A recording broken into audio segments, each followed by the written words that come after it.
Javohir, nemis tilidan B1 sertifikatini olish jarayonida eng katta qiyinchiligingiz nima bo'ldi? Tilga ko'nikib ketish, ya'ni o'sha tilni o'rganib, boshqa, ya'ni so'zlarni yodlash eng qiyini.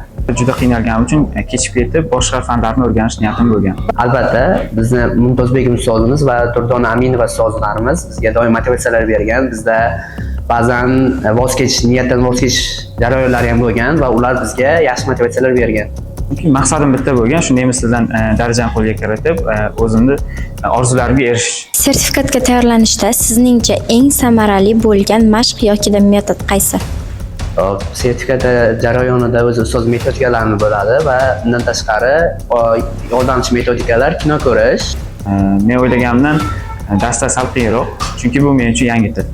Birinchi lezimda konsentratsiyani ushlolmaganman, ya'ni o'qib tushishda boshda qiyin bo'lgan 10 daqiqalar, keyin moslashib o'rganib ketganman va eng osoni sprechen, ya'ni gapirish jarayoni bo'lgan. Keyingi maqsadlarim sertifikatni qo'lga kiritish va Germaniyaga Ausbildung qilib o'qishga borish. O'zingiz kabi natija qilmoqchi bo'lganlarga bitta eng muhim maslahat bersangiz, u nima bo'lardi? Akademiyaga kelish va tilni qunt bilan o'rganish. Chunki akademiyada faqat natijalar gapiradi. Hozirda Goethe sertifikatini B1 darajani qo'lga kiritdim va akademiyaga buning uchun rahmat aytaman. Wenn Sie die Sprache lernen möchten, dann empfehle ich Ihnen in Akademie zu kommen, denn in Akademie spricht immer die Ergebnisse.